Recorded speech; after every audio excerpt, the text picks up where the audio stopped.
Diego García Cabello, Onda Cero.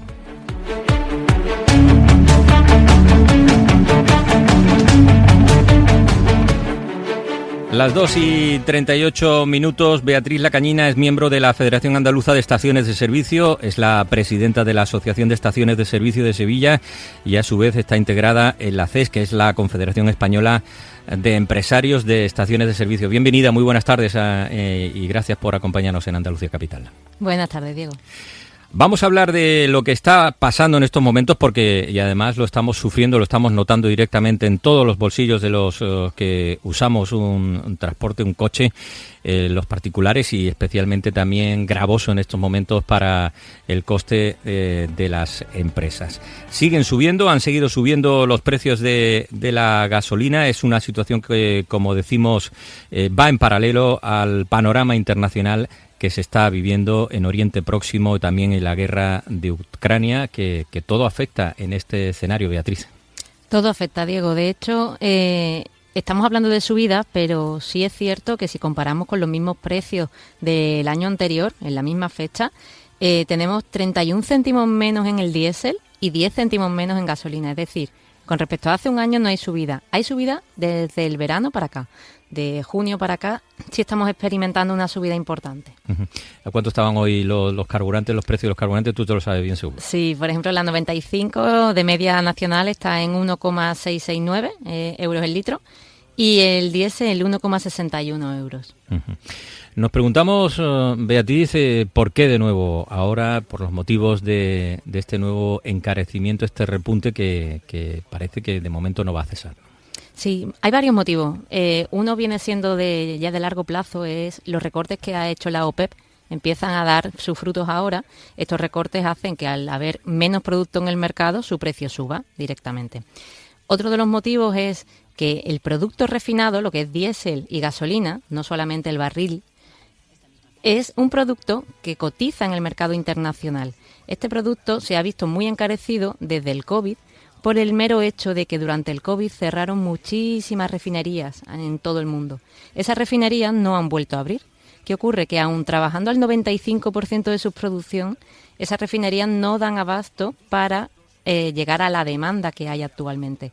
Por lo tanto, eso hace que el precio suba, oferta y demanda. Uh-huh. Y por último, también tenemos que tener en cuenta que tenemos biocombustibles sintéticos, un 10% en cada litro.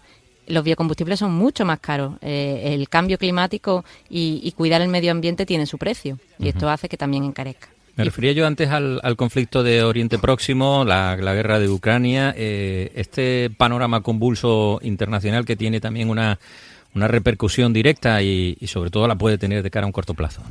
Sí, por ejemplo, el conflicto de Ucrania ha tenido una repercusión directísima y no en el hecho de que no nos llegue el petróleo de Rusia, porque apenas importábamos petróleo, solamente un 4,5. Es la cuestión de que ese petróleo termina bajando, la tubería no llega a España, ¿vale? Pero el precio sí nos afecta porque afecta al precio internacional, todos esos recortes en la producción. ¿Ha parado estas oscilaciones de precios que estamos viviendo en estos momentos? Todo usuario de un vehículo y en especial los transportistas se lo están preguntando, ¿pueden subir los precios aún más? Sí, Diego, por desgracia pueden subir los precios aún más. El problema vendrá si el conflicto Palestina-Israel no se controla. Ahora mismo estamos a la espera de ver qué sucede en Estados Unidos. Alemania se lo toma como algo muy personal por la deuda que tiene histórica.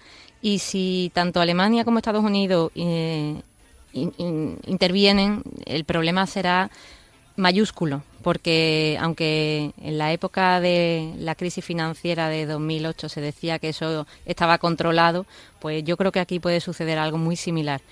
Uh-huh. Aunque se dice que está controlado, dudo mucho que se pueda controlar. Uh-huh. Pues nos quedamos con esa valoración de momento. A corto plazo ya estamos viendo que van a seguir subiendo, veremos lo que ocurre en un futuro algo más distanciado de todos estos acontecimientos internacionales que están influyendo directamente, porque es sin duda una situación nada agradable para los bolsillos de los consumidores y más en este contexto de de inflación. Los consumidores que ya tuvimos que enfrentarnos a esas medidas, especialmente una vez pasado el COVID, cuando se desató la guerra de Ucrania. En aquel momento, Beatriz, las administraciones, el gobierno, en este caso de nuestro país, adoptó la medida de beneficiar al consumidor con una serie de usuarios, pero de una serie de descuentos. Con una aplicación que inicialmente fue un caos. Yo no sé con qué balance se cerró aquel episodio. Los descuentos se aplicaron, vinieron bien para los usuarios, ya no nos podemos beneficiar de esos descuentos. ¿Cómo acabó todo aquello para las estaciones de servicio? Bueno, pues inicialmente, como bien dice, fue en absoluto caos. Nosotros tuvimos que adelantar el dinero. Para el usuario final fue muy beneficioso. Pero sí te digo que, aunque la gran mayoría de estaciones de servicio cobró en su momento ese adelanto y a día de hoy la han cobrado, hay todavía estaciones de servicio que, por motivos que desconocemos o por cuestiones de sus expedientes personales, todavía no han cobrado. Por lo tanto, sí, nos sigue afectando. APES es la asociación que representa a las estaciones de servicio de la provincia de Sevilla. Quienes están escuchando, Beatriz La Cañina es su presidente y es además miembro de la Federación Andaluza de Estaciones de Servicio. Que más o menos en Andalucía, ¿de cuántas estamos hablando, Beatriz? Pues casi 600 estaciones de servicio, todas ellas además con perfil de empresa pyme, familiar y con gestión propia de estas empresas pequeñitas. En tu caso, además, eres la única mujer de Andalucía y una de las pocas de España que preside una asociación de este sector. Desde la Federación Andaluza, ¿cómo estáis viviendo todos estos cambios que se sufre también como empresa en el caso de las estaciones de servicio y que se avecinan para el sector, metidos como estamos de lleno en una etapa de transición energética, de descarbonización, de mirar hacia nuevos combustibles? Es un futuro que va a ser muy cambiante también para el tipo de empresas que representáis, ¿no? Es un futuro muy incierto, está generando incertidumbre, desasosiego, miedo, pero también es cierto que tenemos una cosa muy clara, y es que somos los garantes de la movilidad. Al fin y al cabo, sea cual sea la energía que triunfe o aquella que tú necesites para mover tu vehículo, va a ser suministrada en una estación de servicio probablemente. El 99,6% de los vehículos actuales repostan en estaciones. Ese 0,4% simplemente son aquellos vehículos eléctricos 100%, que quizá también necesiten una recarga importante que no sea la usual de su enchufe, de su casa. Por lo tanto, tenemos claro que vamos a estar ahí, vamos a seguir siendo importantes para la sociedad. ¿Qué horizonte le quedan a estos combustibles? Hablamos de la gasolina, del gasóleo, cuando ya vemos como poco a poco se va introduciendo el coche eléctrico, pero muy lentamente todavía, ¿no? Todavía los combustibles fósiles tienen muchísimo que decir. Estábamos hablando de que hasta 2050 podemos seguir utilizándolo según la Unión Europea. Por lo tanto, evidentemente irán reduciendo su consumo los usuarios, porque el motor será cada vez más eficiente, porque habrá usuarios que cambien a otras energías, pero la realidad es que nuestro parque móvil es de los más antiguos de Europa, tiene 14 años a día de hoy, y ese parque móvil no se va a renovar de un día para otro. Por lo tanto, tenemos que pensar en los fósiles a largo plazo. ¿Qué energía, dentro de todas las que están surgiendo, y ya nos estás contando que estáis viviendo ya o adelantando a esa transición energética, qué energía puede salir adelante con más éxito? Se habla, en definitiva, de cara a un futuro de medio-largo plazo, de un mix energético de combustibles fósiles, como decías, de combustibles sintéticos, de ecocombustibles. ¿Por dónde pueden ir las cosas en ese futuro que todavía vemos muy lejano? Pues ese mix, evidentemente cada perfil de usuario va a elegir el producto que más le convenga en función de sus necesidades. No creo que vaya a haber una sola tecnología que triunfe y cada uno utilizará una. Las estaciones de servicio, asimismo, tendremos también que adaptarnos al perfil de cliente que tengamos, ¿no? Habrá algunas que prefieran optar por el hidrógeno, otras por los biocombustibles o combustibles sintéticos, otras se especializarán en cargadores de recarga de coches eléctricos.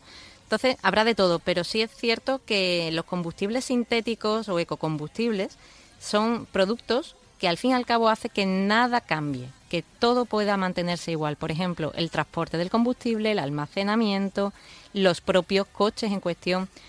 Es muy importante que tengamos en cuenta esta tecnología, esta energía, para poder movernos, porque al fin y al cabo Europa permite, porque hace poco que abrió la puerta a este tipo de energía, los biocombustibles y los sintéticos. Si Europa lo permite y hace que no cambie nada, ¿qué nos lo impide? Esto va a descarbonizar poco a poco nuestra economía. No son cero emisiones, pero sí son cero emisiones netas, porque se captura hidrógeno en su fabricación y ese mismo hidrógeno es echado por el tubo de escape. Por lo tanto, creo que son fundamentales en esta transición ecológica para que sea lógica. Beatriz Lacañina, miembro de la Federación Andaluza de Estaciones de Servicio, presidenta de la Asociación de Estaciones de Servicio de Sevilla, decía que una de las pocas mujeres que representa desde el ámbito asociativo en nuestro país a este sector, en donde, por cierto, lo has mencionado, la mayoría sois en empresas familiares, sufriendo también la situación, pero ¿con qué reto ya último para terminar, que es el que más os preocupa en estos momentos como asociación de las empresas que representáis? Ahora mismo nuestro reto es conseguir unirnos, porque estamos en un momento muy difícil de cambio. Las estaciones de servicio tienen que plantearse inversiones muy fuertes, ya sea para unas tecnologías u otras, y necesitamos estar unidos y con mucha información para estar a la cabeza. Beatriz Lacañina, muchas gracias, muy buenas tardes. Gracias a ti, Diego. En Onda Cero, Andalucía Capital.